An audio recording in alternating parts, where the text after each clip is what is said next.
ఇవ్వబడి ఉంది కనుక ఆ ఆశీర్వాదం నీకు ఇవ్వబడుతుంది దేవుని బిడ్డ. కనుక నీవు ఏ మాత్రము ఆందోళన చెందకు, ఏ మాత్రము కృంగిపోకు దేవుని బిడ్డ. నీకు వచ్చిన సమస్యను బట్టి కృంగిపోకు. నీ వెనకాల నీ ముందు ఉన్న ఆశీర్వాదం వైపు చూడు. దేవుడు అద్భుతమైన రీతిలో ముందుకు తీసుకొస్తాడు. దేవుని బిడ్డ, ఈ యొక్క టీవీ ప్రోగ్రాం ముందు నువ్వు కూర్చొని వింటున్నావు. దేవుడు నిన్ను కోరుకొని పిలిచాడు.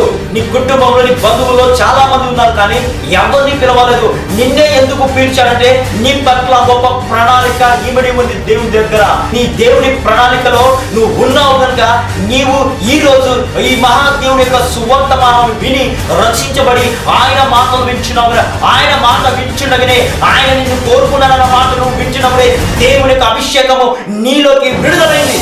నీలో విడుదలై నువ్వు అనుకుంటున్న సమస్య, ఇబ్బంది ఏదైతే ఉందో ఆ ఇబ్బంది నుంచి నువ్వు విడుదల పొంది నీవు ఆశీర్వాదకరమైన మార్గంలో ప్రయాణమవుతున్నావని నజరేయుడైన యేసు నామములో ఇప్పుడే నేను విడుదల చేస్తున్న ఈ మాటలు. దేవుని బిడ్డ, దేవుడు నిన్ను ఎప్పుడైతే కోరుకుంటాడో ఆయన తన ఆత్మచేత పరిశుద్ధాత్మతో నిన్ను ఆ యొక్క ఆత్మచేత నింపి నిన్ను వాడుకుంటాడు. నిన్ను అభిషేకించాడు కనుక నీలో ఉన్న దేవుని ఆత్మ నీ జీవితంలో ఏదైతే సమస్య, ఇబ్బంది నిన్ను వేలుబడి చేస్తుందో ఆ సమస్య నుంచి, ఆ ఇబ్బంది నుంచి, ఆ ఇరుకు నుంచి విడిపించగలిగిన సామర్థ్యం, శక్తి ఆ ఆత్మలో ఉంది కనుక నీలో ఉన్నవాడు బలం కలిగిన దేవుడు కనుక ఆ సమస్య నుంచి, ఆ ఇబ్బంది నుంచి నేను విడిపించి నిన్ను ఆశీర్వాదకరమైన మార్గంలో నిన్ను నడిపించడానికి సమర్థుడై ఉన్నాడని నేను మనవి చేస్తున్నాను. ఎంత అంత శక్తి కలిగిన దేవుడు నజరేయుడైన యేసు క్రీస్తు దేవుడైన దేవుని బిడ్డ. ఈ రోజు నువ్వు దేవుని చేత పిలువబడిన మనుషుడివి, దేవుని చేత పిలువబడిన మనుషుడివి కనుక నీవు నిశ్చయంగా ఆశీర్వదించబడతావు. నీకు ఏదైతే నీ జీవితంలో ఏది పని చేస్తుందో ఆ శాపమైనా సరే, ఆ పాపమైనా సరే, ఆ రోగమైనా సరే, ఆ దరిద్రమైనా సరే, ఏదైనా సరే నజరేయుడైన యేసు క్రీస్తు దివ్య నామమున ఇప్పుడే ఆయన అభిషేకం ద్వారా నీకు విడుదల కలుగుతుందని ప్రార్థిస్తున్నాను. ప్రభువైన యేసుక్రీస్తు నామములో ఈ యొక్క టీవీ ప్రేక్షకులకు మా జేజీఎం మినిస్ట్రీ తరపున మీకు ప్రత్యేకమైన వందనములు తెలియపరుస్తున్నాం. మరొక తరుణము మీ యొక్క ముందు దేవుడు మాట్లాడించుటకు దేవుడు నాకు ఇచ్చిన ఈ అవకాశాన్ని బట్టి ఎంతగానో దేవుని స్తుతిస్తూ ఉన్నాను.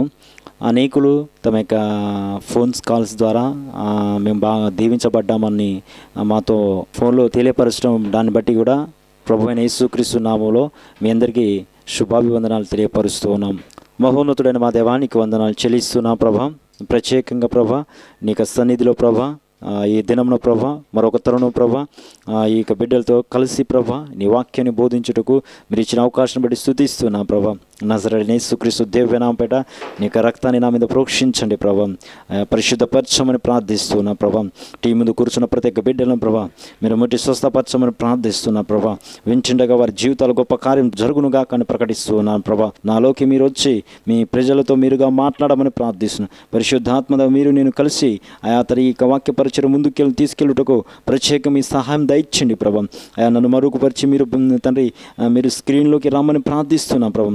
నిలబడుతున్నవాడు మనుషుడే కానీ ప్రభా ఆ మనుషుల నుంచి మాట్లాడువాడు నీవై ఉన్నావని ప్రభా నీ వాక్యాలకు నువ్వు సెలవిస్తున్న రీతిగా ప్రభా ఆయా ప్రత్యేకంగా ఈ దినంలో ప్రభా ఈ బిడ్డలతో మీరు మాట్లాడమని ప్రార్థిస్తున్నాను. నేను మాట్లాడితే ప్రభా వీరు ఎవరు వినరు, కానీ ప్రభా నీవు మాట్లాడితే ప్రభా ప్రతి బిడ్డలు ప్రభా వింటారు, వారి జీవితంలో గొప్ప కార్యం జరుగుతుంది కనుక ప్రత్యేకం మీ చేతులకు అప్పగిస్తూ మహిమ ఘనత ప్రభావం పొందుకోమని నజరేయుడైన యేసుక్రీస్తు దివ్యనామముపేట అడిగి వేడుకుంటున్నాం పరమ తండ్రి. ఆమేన్, ఆమేన్. ప్రియమైన దేవుని బిడ్డలారా, ఈరోజు ప్రత్యేకంగా విశ్వాసం అనేది మనం చూస్తుంటే ఎప్పుడైతే యేసు ప్రభుని మనం సొంత రక్షకుడు అంగీకరిస్తామో ఆ దినాల నుంచి ఇది స్టార్ట్ అవుతుంది విశ్వాసం అనేది. ఈ విశ్వాసం అనేది ఎలాంటిదంటే పునాది లాంటిది. ఇది ఇంటికి పునాది ఎలాగో క్రైస్తవ జీవితానికి యేసు ప్రభు ఇక బిడ్డలకు ఈ యొక్క విశ్వాసం అనేది ఎంతో పునాది లాంటిది కనుక ఈ విశ్వాసము ద్వారా ప్రతి ఒక్కరు మనం చేస్తూ ఉంటాము. విశ్వాసం ద్వారా దేవుని దగ్గరికి చేరుతాం. మీరు విశ్వాసం ద్వారా కృపచేతనే రక్షింపబడి ఉన్నారు. ఇది మీ వలన కలిగినది కాదు, దేవుని వరమే. ఎలా మనం రక్షించబడ్డామంట? విశ్వాసం ద్వారా కృపచేత రక్షించబడ్డాం. ఎప్పుడైతే మనం విశ్వాసంతో యేసుక్రీస్తుని మన సొంత రక్షకుడు అంగీకరించామో ఆ దినమున మనము యేసు ప్రభు యొక్క బిడ్డలముగా మనం చేర్చబడ్డాం, మనము రక్షించబడ్డాము. ఎప్పుడైతే మనము విశ్వాసంతో దేవుని సన్నిధికి వస్తామో దేవుని కృప మన మీదకి విడుదలవుతుంది. అంటే విశ్వాసం దేవుని కృపను పొందుకునే టట్లు మనల్ని నడిపిస్తుంది. కృపను మనం పొందుకునే వారిగా మనల్ని అర్హులుగా చేస్తుందన్నమాట ఈ విశ్వాసము ద్వారా మనము అనేకమైన శూర కార్యాలు కూడా చేయవచ్చు మనము. అయితే ప్రస్తుతానికి మనం చూసుకోవాల్సింది ఏంటంటే విశ్వాసం ద్వారా చిన్న మన జీవితాల్లో ఎలా ముందుకెళ్తాం, దేవుళ్ళు ఏ విధంగా ఎదగాలి, ఏ విధంగా ఎదుగుతూ మనం ముందుకెళ్తాము అనే దాన్ని మనం చూసుకుంటాం. ఇక్కడ రాయబడిన వాక్యం ఏమంటే విశ్వాసము ద్వారా కృపచేత మనం రక్షించబడ్డాం. మనము మన యొక్క నీతి క్రియలను బట్టి కాదు, కానీ మన యొక్క సొంత తెలివితేటలను బట్టి మనము రక్షించబడలేదు. కానీ ఎవరి చేత రక్షించబడ్డాం? విశ్వాసం ద్వారా కృపచేత రక్షించబడ్డాం. విశ్వాసము ద్వారా దేవుని కృపను మనం పొందుకునేటట్లు ఆ యొక్క విశ్వాసము నడిపిస్తుంది. ఎప్పుడైతే ఈ విశ్వాసము దేవుని కృప దగ్గరికి దేవుని కృపను పొందుకునేటట్లు మనల్ని చేస్తుందో అక్కడ దేవుని యొక్క కార్యములు జరగడం ప్రారంభిస్తాయి. అంటే అందుకనే బైబిల్ లేఖనం ఈ రీతిగా ఉంది, కృప అనేది ఉచితంగా ఇవ్వబడింది. ఇది మనము మన సొంత నీతి క్రియలను బట్టి ఇవ్వబడలేదు, కానీ దేవుని మహాదైశ్వర్యమును బట్టి ఆయన కృప ఉచితంగా మనకి ఇవ్వబడింది. కనుక కృపచేత మనము రక్షించబడ్డాము. అందుకనే రోమీయులు రాసిన పత్రిక 6వ అధ్యాయంలో ఈ రీతిగా రాయబడి ఉంది. రోమా రాసిన పత్రిక 6వ అధ్యాయము 23వ వచనంలో, ఏలయనగా పాపము వలన వచ్చు జీతము మరణము, అయితే దేవుని కృపావరము మన ప్రభువైన యేసుక్రీస్తునందు నిత్య జీవము. అంటే దేవుని యొక్క కృపావరము ద్వారా మనము రక్షించబడ్డాము. నిత్య జీవంలోకి మనము ప్రవేశించడానికి కృప మనకు తోడ్పడుతుంది. ఈ యొక్క దేవుని యొక్క వాక్యము మనల్ని దేవుని యొక్క చెంతకు మనల్ని నడిపిస్తుంది. విశ్వాసము ద్వారా మనం రక్షణలోకి నడిపించబడతాము. అదే 5వ అధ్యాయము రోమపత్రిక 5వ అధ్యాయము 2వ వచనంలో చూసుకున్నట్టయితే, మరియు ఆయన ద్వారా మనము విశ్వాసము వలన ఈ కృప యందు ప్రవేశము గల వారమై అందులో నిలిచియుండి దేవుని మహిమను గురించి నిరీక్షణ బట్టి అతిశయపడుచున్నాము. ఏమంట? విశ్వాసము వలన ఈ యొక్క కృపయందు ప్రవేశింపగలము. అంటే విశ్వాసము ద్వారా మాత్రమే ఈ కృపలోకి, అంటే యేసుక్రీస్తు యొక్క కృపలోకి మనము చేరుతాము. విశ్వాసము కృప దగ్గరికి మనం తీసుకెళ్తుంది. విశ్వాసము కృపను మన మీదికి వచ్చేటట్లు మనల్ని నడిపిస్తుంది. కనుక క్రైస్తవ జీవితంలో విశ్వాసం అనేది చాలా ప్రాముఖ్యమైన విషయమని మనము తెలుసుకోవాలి. ఈ విశ్వాసము ఎలా మనకు వస్తుంది అంటే, ఈ యొక్క విశ్వాసం, దేవుని యందు విశ్వాసం మనకు ఎలా అభివృద్ధి పరచబడుతుంది, ఎలా అది ఆ యొక్క దేవుని ఈ యేసు ప్రభు యందు విశ్వాసం ఉంచగలం అనేది దాని గురించి మనం చూసుకున్నట్టయితే, రోమీయులు రాసిన పత్రిక 10వ అధ్యాయము 17వ వచనంలో ఈ రీతిగా రాయబడి ఉంది. ఏమంట? కాగా వినుట వలన విశ్వాసము కలుగును, వినుట క్రీస్తును గురించి మాట వలన కలుగును. ఏమంటుంది? వినుట వలన విశ్వాసం కలుగుతుంది. వినేది ఏమి వినాలంట? యేసు ప్రభు గురించి ఎప్పుడైతే వింటామో ఈ విశ్వాసము మనకు కలుగుతుంది. యేసయ్య మాటలు వింటున్నప్పుడు ఆటోమేటిక్గా మన జీవితంలో విశ్వాసము వచ్చేస్తుంది. ఎందుకు యేసయ్య మాట వింటే విశ్వాసం వస్తుంది? ఈ లోకపు వార్తలు అనేక మనం వింటూ ఉన్నాం కదా. ఎందుకు ఈ లోకపు వార్తల్లో మనము ఏమాత్రము ముందు కొనసాగించలేకపోతున్నామని ఒకసారి మనం గుర్తించినట్టయితే, ఎందుకంటే యేసయ్య మాటలో జీవము ఇమిడి ఉంది. యేసయ్య మాటలో జీవము ఉంది గనక అది మనిషిని జీవింపచేస్తుంది. ఈ యొక్క లోక మాటలు, ఈ లోకపరమైన సమాచారాలు ఇవి మనిషిని కృంగదీస్తుంది, బలహీనపరుస్తుంది, మనిషిని బ్రతికించదు. కానీ లోక మాటలు మనిషిని చావునకు తీసుకెళ్తుంది. కానీ దేవుని వాక్కు మనిషిని బ్రతికిస్తుంది. అందుకని ఈ యేసు క్రీస్తు యొక్క మాటలు ఎప్పుడైతే మనం వింటామో మన జీవితంలో హోప్లెస్ ఉన్నప్పుడు హోప్ను పుట్టిస్తుంది. నిరీక్షణ లేకుండా జీవిస్తుంటే మనల్ని నిరీక్షణలకు నడిపిస్తుంది. అందుకనే ఈ యొక్క వాక్యములు ప్రకటిస్తున్న అనేక దైవజనులు దేని వాక్యంను ఎందుకు ప్రకటిస్తున్నారంటే అనేక వ్యక్తి యొక్క జీవితాల్లో అనేక రకమైన సమస్యల చేత, ఇబ్బందుల చేత, ఇరుకుల చేత కృంగిపోతూ బలహీనంగా జీవిస్తూ ఏం చేయాలో తెలియక సతమతమవుతూ ఈ సమస్యకు పరిష్కారం ఎలా దొరుకుతుందో తెలియక వాళ్ళు జీవిస్తూ దినదినము మరణించిన స్థితిలో వాళ్ళు ఉంటూ చింతాక్రాంతుడై జీవిస్తున్న అనేకులకు దేవుని వాక్యము వెళ్తున్నప్పుడు వారిలో ఎక్కడైతే వారికి ఇబ్బంది, ఇరుకులు, కృంగుదల ఉందో అక్కడికి దేవుని మాట పంపిస్తున్నప్పుడు, దేవుని వాక్యము విడుదల అవుతున్నప్పుడు, ఆ దేవుని వాక్యం వారి జీవితాల్లోకి వెళ్తున్నప్పుడు ఇంకా మాకొక నిరీక్షణ ఉంది, మాకు ఇంకా మా జీవితంలో ఒక భవిష్యత్తు ఉంది. ఎలా ఉంది అంటే యేసు క్రీస్తు అంట మమ్మల్ని విడిపిస్తాడన్న సంగతి వారు వింటున్నప్పుడు వారిలో విశ్వాసం లేని చోట విశ్వాసాన్ని పుట్టించుతుంది ఈ యేసు క్రీస్తు యొక్క వార్త. అందుకనే యేసు క్రీస్తు మాటను వింటున్నప్పుడు, యేసయ్య యందు విశ్వాసం ఉంటున్నప్పుడు యేసు ప్రభు యొక్క శక్తి నీ శరీరంలోకి, నీ జీవితంలోకి, నీ కుటుంబంలోకి విడుదలవుతుంది. అందుకని ఇక్కడ అంటున్నాడు, ఎవరి మాట వినాలంటే దేవుని గురించిన మాట వినాలి. యేసు క్రీస్తును గురించిన మాట వింటున్నప్పుడు దేవుని యొక్క శక్తి నీలో మేనిఫెస్టేషన్ అవుతుంది. యేసు ప్రభు యందు విశ్వాసం పెరుగుతుంది. విశ్వాసం నీ జీవితంలో పెరగాలంటే అధికంగా నువ్వు యేసు క్రీస్తును గురించిన మాటలను వినాలి. యేసు క్రీస్తును గురించిన వాక్యములు నువ్వు చదువుతూ ఉండాలి. ఈ బైబిల్ గ్రంథం చదువుతూ ధ్యానం చేస్తూ దైవజనుడి ద్వారా వస్తున్న ప్రతి మాటలు వింటున్నప్పుడు అప్పుడు నీలో విశ్వాసం పుడుతుంది. విశ్వాసం లేని చోట విశ్వాసాన్ని పుట్టించి నిన్ను ముందుకు నడిపిస్తుంది. ఈ విశ్వాసము నడకను నడిపిస్తుంది, నడకను నేర్పిస్తుంది. అందుకని ఇక్కడ అంటుంది ఏంటంటే విశ్వాసము యేసు క్రీస్తు ద్వారా మనకు వస్తుంది. యేసు క్రీస్తు మాట విన్నప్పుడు మనకు వస్తుంది. రక్తస్రావం గల స్త్రీని మనం చూసుకున్నట్టయితే ఆమె రోగం చేత పీడించబడుతుంది. మార్కు సువార్త 5:25 మనం చూసినట్టయితే తనకున్న ఆస్తి అంతా అమ్మేసి డాక్టర్ దగ్గర వెళ్ళి అన్నీ చూపించినా కానీ ఆమెకు రోగం నుంచి విడుదల లేదు. కానీ యేసు క్రీస్తును గురించి వినడం ప్రారంభించింది. అప్పుడు ఆమె నేను యేసు ప్రభుని యొక్క చెంగుని నేను ముట్టితే నేను స్వస్థపరచబడతానని నమ్మింది. ఎప్పుడైతే ఆమె నమ్మడం ప్రారంభించిందో, ఎప్పుడు ప్రారంభించింది? యేసయ్య మాట వినడం వల్ల ఆమెలో విశ్వాసం పెరిగింది, విశ్వాసం పుట్టడం ప్రారంభించింది. యేసయ్య మాట వింటేనే విశ్వాసం పుడుతుంది. యేసయ్య మాట ఏం చేస్తుందంటే నలిగిన వారిని, కృంగిన వారిని లేవనెత్తుతుంది.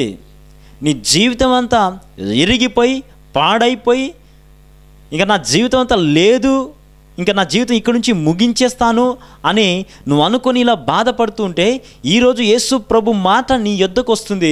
నీ యొద్దకు వస్తున్న మాటను కనుక నువ్వు తీసుకొని నువ్వు బలం పొందితే దేవుడు నిన్ను ఆ యొక్క స్థితి నుంచి నిన్ను బయటికి విడిపిస్తాడు. ఎప్పుడైతే రక్తస్రావం గల స్త్రీ విశ్వాసం ఉంచి ఆ స్థితి, తన యొక్క పరిస్థితి నుంచి, తన యొక్క రోగం నుంచి బయటికి రావడం ప్రారంభించింది. యేసు ప్రభుని నేను ముడితే నేను స్వస్థపరచబడతానని. నీ పరిస్థితి ఎలా ఉన్నా కానీ నేను యేసు ప్రభుని గనుక చేరుకుంటే నేను స్వస్థపరచబడతాను. ఎందుకంటే యేసయ్య మాటలు స్వస్థపరుస్తానని యేసు ప్రభు చెప్తున్నాడు కనుక ఆయన మాట నేను తీసుకుంటున్నానని ఈరోజు నువ్వు ఈ టీవీ ప్రోగ్రామ్ ముందు నుంచి నువ్వు దీన్ని తీసుకుంటే దేవుని వాక్కు నీ ఎద్దకు వస్తున్నప్పుడు ఆయన వాక్కు ద్వారా నువ్వు స్వస్థపరచబడతావు. అందుకని కీర్తన గ్రంథంలో రాయబడి ఉంది ఏంటంటే ఆయన వాక్కు పంపి వారిని బాగు చేసినని ఉంటుంది. ఆయన మాటలు ఈ టీవీలో గుండె నీ దగ్గరికి వస్తున్నప్పుడు ఆ మాట ద్వారా నువ్వు స్వస్థపరచబడతావు. హెబ్రీ రాసిన పత్రిక 11వ అధ్యాయంలో 6వ వచనం ఇలా ఉంది. యేసు ప్రభు ఈ విశ్వాసము ఏం చేస్తుందంటే కృప దగ్గరకు నడిపిస్తుంది. కృపల్లో మనము దేవుని కృప మనకు అనుగ్రహించబడుతుంది. విశ్వాసము కృపను మన దగ్గర తీసుకునేటట్లు మనం నడిపిస్తుంది. ఒకటి. రెండోదిగా ఏం చేస్తుందంటే 11వ అధ్యాయం, హెబ్రీ పత్రిక 11వ అధ్యాయం 6వ వచనము, విశ్వాసము లేకుండా దేవునికి ఇష్టడై ఉండుట అసాధ్యము. విశ్వాసము లేకుండా దేవునికి ఇష్టడై ఉండుట అసాధ్యం. అంటే నీకు విశ్వాసము నువ్వంటే దేవునికి ఇష్టము. అంటే విశ్వాసం ఎవరిలో అయితే ఉంటుందో వారంటే దేవునికి చాలా ఇష్టము. అంటే యేసు ప్రభుని ఎవరైతే సొంత రక్షకుడు అంగీకరించుకొని విశ్వాసంతో జీవిస్తారో వారంటే దేవునికి ఇష్టం. అందుకని ఇక్కడ రాయబడింది, విశ్వాసం లేకుండా దేవునికి ఇష్టడై ఉండుట అసాధ్యం. నీలో విశ్వాసం లేదంటే నువ్వు దేవునికి ఇష్టడిగా లేదన్నమాట. నేను దేవునికి ఇష్టడిగా ఉన్నానా లేనని పరీక్షించుకోవడానికి ఏకైక మార్గం ఏంటంటే ఈ వచనం కనుక మనం తీసుకున్నట్టయితే ఖచ్చితంగా మనము దేవునికి ఇష్టడిగా ఉన్నామా లేదని మనకు తెలిసిపోతుంది. ఎందుకంటే యేసయ్య నా జీవితంలో పని చేస్తాడని నువ్వు నమ్మి విశ్వసించాలి.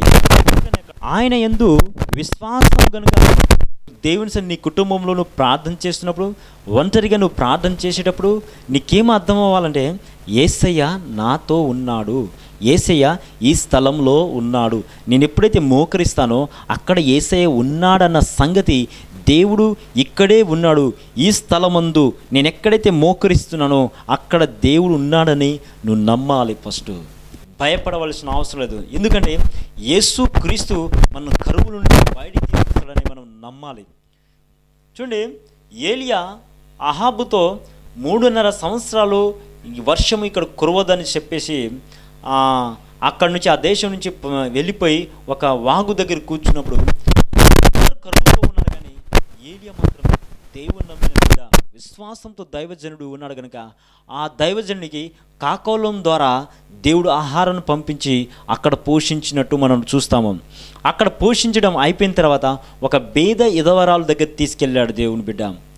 అక్కడ తీసుకెళ్ళి ఆ పేద ఎదవరాలు ఏమాత్రం తనకు కూడా ఆహారం లేదు, తన కొడుకు లాస్ట్ ఒక అప్పము కొంచెం చేసుకొని తినేసి ఈ రోజుకి ఇది అయిపోయిన తర్వాత ఇంకా రేపు నుంచి మనము పస్తూ ఉండి మనం చనిపోతామని తాను అనుకొని ఆ కట్టెలు ఏరుతూ ఉందంట ఒక చోట. ఆ కట్టెలు ఏరుతూ ఉన్నప్పుడు ఏలియా అటు నుంచి వచ్చి, అమ్మ కొంచెం నాకు వాటర్ అంటే ఇవ్వండి, నీళ్ళుంటే ఇవ్వండి అని అన్నప్పుడు ఆమె వెళ్తున్నప్పుడు అదే చేత్తో ఒక అప్పము నాకు ఇవ్వు అన్నాడు. తను అంటుంది, ఈ అప్పము నాకును నా కొడుకు సరిపోదు, నీకు ఇవ్వడానికి కూడా లేదండి ఆ దైవజనుడు అని ఆ దైవజనుడు తెలియపరుస్తున్నప్పుడు ఆ దైవజనుడు అన్నాడు, ముందు నువ్వు వెళ్ళి తీసుకొని రా అన్నాడు. ఎప్పుడైతే ఆయన అలా అన్నాడో ఈ దైవజనుడు దేవుని ఆత్మ కలిగిన దైవజనుడు నేను తెలుసుకొని వెళ్ళి ఆ మొదటి అప్పము ఈ దైవజనుడి చేతులు ఇవ్వగా ఆ అప్పము తన యొక్క తొట్టిలో పిండి కాలేదంట, బుడ్డిలో నూనె కాకుండా 3.5 సంవత్సరాలు దైవజనుడు ఆమె కొడుకు ముగ్గురు అక్కడ పుష్కలంగా తిని ఆశీర్వదించబడినట్టు మనం రాయబడినట్టు మనం చూస్తాము. విశ్వాసం ద్వారా ఏదైనా సాధించగలము. నమ్ముతున్న నీ వల్ల అయితే నమ్మువారికి సమస్తము సాధ్యమే. నేను బాగున్నాను, నా పరిస్థితి ఇలా ఉంది, కానీ నేను నెక్స్ట్ గంట నాది ఇలా ఉండదు, నా గంట మారిపోతుంది, నా జీవితం బాగుంది, నా జీవితం బాగా ఉంటుంది, నేను బాగవుతాను, నేను స్వస్థపరచబడతాను, నాకు జాబ్ వస్తుంది, నా వ్యాపారం దీవించబడుతుంది, నా కుటుంబం దీవించబడుతుంది, నా పిల్లలకు జాబులు వస్తాయి. లేని వాటిని ఉన్నట్లుగానే పిలిచేవాడైన దేవుని ఎదుట అతడు మనకందరికీ తండ్రి అయి ఉన్నాడు. ఏమని రాయబడింది? లేని వాటిని ఉన్నట్టుగానే పిలిచివాడే, లేని వాటిని ఉన్నట్టుగా పిలిచి దేవుడు బిడ్డ. అంటే మన దేవుడికి ఆ యొక్క క్యారెక్టర్, ఆ యొక్క ఫేత్ మనం ఉంది కనుక మనము కూడా అలాంటి క్యారెక్టర్ కలిగి ఉండాలి. విశ్వాసం అనేది లేని వాటిని ఉన్నట్టుగా చూపించేదే విశ్వాసము. అందుకని హెబ్రీ రాసిన పత్రిక 11వ మొదటి వచనంలో ఏమంటున్నా, అదృశ్యమైనవి దృశ్య రూపంలో చూచుటే విశ్వాసం. అంటే అదృశ్యం అంటే నువ్వు ఏదైతే నువ్వు పొందుకోవాలని చూస్తున్నావో దాని ముందు నీ ఆత్మలో దాన్ని చూడాలి. చూడండి, ఒక జాబ్ కావాలని ప్రార్థన చేస్తుంటే ఆ జాబ్లో నేను ఉన్నాను, జాబ్ నాకు వచ్చేసింది, నేను జాబ్కి వెళ్తున్నానని నువ్వు దాన్ని ఫీల్ అవ్వాలి. ఎప్పుడైతే దాన్ని ఫీల్ అవుతూ ఉంటావో, ఎప్పుడైతే దాన్ని ధ్యానం చేస్తుంటావో అది నీ ఆత్మలో ముద్రించబడదు. ఒక చిత్రంగా నువ్వు ఒక దర్శనంగా తీసుకోవాలి. దర్శన రూపంలో చూశాడు. ఎప్పుడైతే దర్శన రూపంలో చూశాడో ఆ చైరు, ఆ యొక్క సైకిలు అతనికి వచ్చేసాయి కొన్ని రోజుల తర్వాత. అలాగనే నువ్వు దేవుని సన్నిధిలో విశ్వసిస్తున్నావు. ఏంటంటే ఎవరిని విశ్వసిస్తున్నావు? ఏమంటావు? మృతులను సజీవులుగా చేయువాడు. మృతులను సజీవులుగా అంటే చనిపోయిన వారిని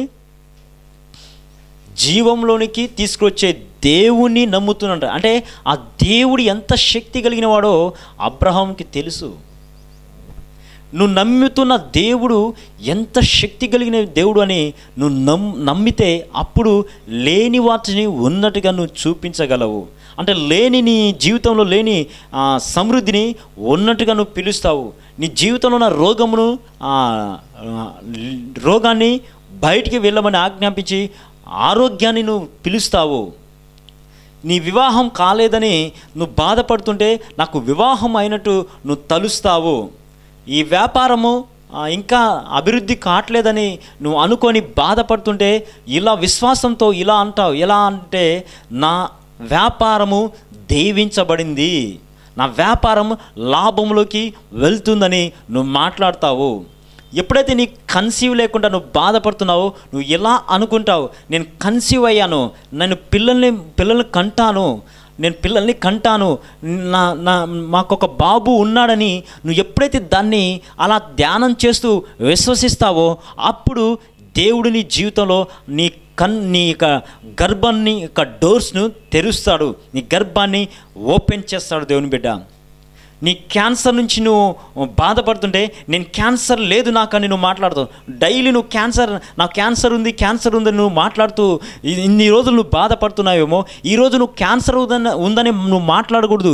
ఎలా మాట్లాడాలంటే నాకు క్యాన్సర్ లేదు, నేను స్వస్థపరచబడ్డాను, దేవుడు నన్ను స్వస్థపరిచాడు, నాకు మంచి ఆరోగ్యం ఉంది. ఎందుకంటే నేను దేవుని యొక్క రాయల్ బ్లడ్, దేవుని యొక్క రక్తము నా శరీరంలోకి నా బ్లడ్లోకి ఇంక్రీజ్ అయింది కనుక, నా మీద ప్రోక్షించబడింది కనుక ఆ యొక్క క్యాన్సర్కి సంబంధించిన కణాలు ఆ రక్తం ఎప్పుడైతే ప్రోక్షించబడ్డాయో అప్పుడే ఆ కణాలని చనిపోయాయి. అవి ఏమాత్రం నా యొక్క జీవితంలో క్యాన్సర్కి సంబంధించిన కణాలు ఏమీ లేవని డిక్లేర్ చేయాలి. థైరాయిడ్ ఏమీ లేదని డిక్లేర్ చేయాలి. ఎందుకంటే దేవుని రక్తము నీ మీద ప్రోక్షించబడింది కనుక నీ యొక్క బాడీలోకి ఆ యొక్క థైరాయిడ్ లేదు. నరాల వీక్నెస్ చేత నువ్వు బాధపడుతుంటే నువ్వు నరం వీక్నెస్ చేత నువ్వు లేవు, నాకు మంచి ఆరోగ్యం ఉంది, నా నరంలో దేవుని శక్తి విడుదలైంది కనుక నరాలు బలహీనత నుంచి నేను విడుదల పొంది నరములు బలం పొందాయని నువ్వు విశ్వసించాలి. మైగ్రేన్ తలనొప్పి చేత నువ్వు బాధపడుతుంటే ఆ తలనొప్పి నుంచి నేను విడుదల పొందానని విశ్వాసంతో మాట్లాడగలగాలి. ఎప్పుడైతే విశ్వాసంతో ఈ రకంగా నువ్వు మాట్లాడతావో నజరేయుడైన యేసుక్రీస్తు దివ్యనామమున ఈ దినం నుంచి ఎవరెవరైతే ఈ వర్తమానాన్ని విని మాట్లాడుతున్నారో లేని వాటిని ఉన్నట్టుగా చూపించేదే విశ్వాసమై ఉంది. మనము శూర కార్యాలు చేయవచ్చు. విశ్వాసము ద్వారా మనం అనేకమైన కార్యాలు చేయొచ్చు. కనుక దేవుని బిడ్డ, ఈరోజు నీ ఈ వర్తమానం వింటున్నప్పుడు నీకేం అర్థం అవ్వాలంటే నేను ఈరోజు నా సమస్య నుంచి నేను బయటకు వచ్చానని నేను మాట్లాడాలి. విశ్వాసము ఇలా మాట్లాడాలి. కొరింథీ రాసిన పత్రికలో పౌలు భక్తుడు ఇలా రాశాడు, నేను విశ్వసించి తిని కనుక నేను మాట్లాడుతున్నాను. ఏమని మాట్లాడాలి? ఇంకా రోగంలో ఉన్నానని మాట్లాడాలా? అలా నువ్వు మాట్లాడుతున్నట్టయితే నువ్వు అది విశ్వసిస్తున్నావు కనుక అది మాట్లాడుతున్నావు. నువ్వేమి విశ్వసిస్తున్నావు? నీ మాట బయటికి ఏమొస్తుందో దాన్ని బట్టే నీ విశ్వాసం, నువ్వు దేని మీద విశ్వాసం ఉంచావు అనేది నీకు అర్థమవుతాయి. నీ సమస్య మీద విశ్వాసం ఉంచితే సమస్యను గురించే నువ్వు మాట్లాడతావు. కానీ దేవుని మీద విశ్వాసం ఉంచితే ఈరోజు నీ కుటుంబం దీవించబడుతుంది. ఈరోజు నీ యొక్క రోగం నుంచి నువ్వు స్వస్థపరచబడ్డావు. ఈరోజు నీ యొక్క డోర్స్, నూతనమైన డోర్స్ ఓపెన్ అవుతున్నాయి. నీ బిజినెస్ బ్లెస్ అవుతుంది. నీ బిజినెస్ సంబంధించిన కొత్త డోర్స్ ఓపెన్ అవుతున్నాయి. నీ యొక్క వ్యాపారంలో నూతనంగా ప్రారంభించాలని అనుకుంటున్న మీ వ్యాపారాలు ప్రారంభించండి. యేసు నామములో ఆ డోర్స్ అని ఓపెన్ అవునుగాక అని ప్రవచిస్తున్నాను ప్రభా. యేసు నామములో డోర్స్ ఓపెన్ అవునుగాక. అద్భుతమైన కార్యాలు జరుగునుగాక. అనేకమైన సైన్స్ అండ్ వండర్స్ ప్రభా, ఆశ్చర్యమైన క్రియలు జరుగునుగాక వీరి జీవితాల్లో. కళ్ళు మూసుకుని ప్రార్థన చేసుకుందాం. ఈ సమయంలో ఎవరైతే అయితే రోగము చేత బాధపడుతున్నారో మీ యొక్క చేతులు మీ తలల మీద ఉంచుకున్నట్టయితే ఈ యొక్క టీవీలో నుంచి శక్తిని విడుదల చేస్తున్నప్పుడు దేవుడు స్వస్థత పరుస్తాడు మీకు. మహోన్నతుడైన మా దేవ, నజరేయుడైన యేసుక్రీస్తు దివ్యనామముపేట ఎవరైతే ప్రభా తల మీద చేతులు ఉంచుకొని నేను ఈరోజు ఈ దైవజనుడు ప్రార్థన ద్వారా నేను స్వస్థపరచబడుతున్నానని నమ్ముతుందో ప్రభా, నమ్మి ఎవరైతే ప్రభా వారికి తలల మీద వాళ్ళు చేతులు ఉంచి ప్రార్థనలు ఏకీభవిస్తున్నారో వారిని యేసుక్రీస్తు దివ్యనామమున ఈ యొక్క టీవీలో నుంచి దైవశక్తి వారి యొక్క శరీరంలోకి విడుదలవునుగా కానీ ప్రవచిస్తున్నాను. ఏ రోగం చేత పీడించబడుతున్నారో ఆ రోగమును నజరేయుడైన యేసుక్రీస్తు దివ్యనామమున విడుదల చేస్తున్నాను ప్రభు. దివ్యనామమున విడిపిస్తున్నాను ప్రభు. నజరేయుడైన యేసు నామమున ఇప్పుడే ప్రభు వారు విడుదల పొందుదురుగా కానీ ప్రవచిస్తున్నాను ప్రభు. నీ రక్తం ప్రోక్షించబడునుగాక ప్రభు. వివాహం కాని వారు తన వివాహం కోసం వారు ప్రార్థన చేస్తుంటే ప్రభు వారి వివాహాలు జరుగునుగా కానీ ప్రవచిస్తున్నా ప్రభు. నజరేయుడైన యేసు నామములో వారి కుటుంబాలు దీవించబడునుగా కానీ ప్రవచిస్తున్నా ప్రభు. ప్రత్యేకమైన కృపను దయచండి.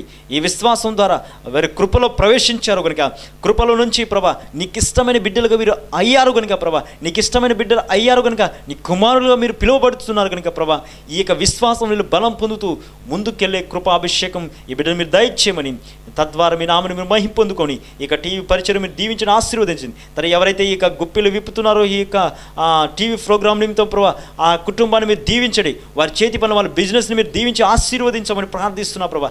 ఎవరైతే ప్రభా ఈ టీవీ ప్రోగ్రాం స్పాన్సర్ చేయాలని ప్రభా ప్రేరేపించబడుతున్నావు వారిని మీరు నడిపించబడుతుండగా వారిని కూడా మీరు జ్ఞాపకం చేసుకుని మీరు మహిమ పొందుకోమని నజరేయుడైన యేసుక్రీస్తు దివ్యనామముపేట అడిగి వేడుకుంటున్నాం పరమ తండ్రి, ఆమేన్. ఈ మినిస్ట్రీ నిమిత్తం మీరు ఎవరైతే ప్రార్థన చేస్తారో దేవుడు మీ జీవితంలో గొప్ప కార్యాలు చేస్తారు. ఎందుకంటే ఈ మినిస్ట్రీ ప్రారంభించినప్పుడు అన్ని బాగుండి ప్రారంభించలేదు, కానీ ఈ వాక్య సన్నిధి ఈ టీవీ పరిచయం చేస్తున్నప్పుడు అన్ని డబ్బు నుండి చేయలేదు, కానీ విశ్వాసంతో ఒక అడుగు వేశాను. దేవుడు అనేకమైన అడుగులు వేయించుకుంటూ వస్తున్నాడు. ఈ విశ్వాసంతో ఈ పరిచయ అభివృద్ధి పరచబడుతుంది. ఇది ఈ యొక్క ప్రోగ్రాంకు స్పాన్సర్ చేసిన వారు ఏమాత్రము అన్ని బాగుండి స్పాన్సర్ చేయలేదండి.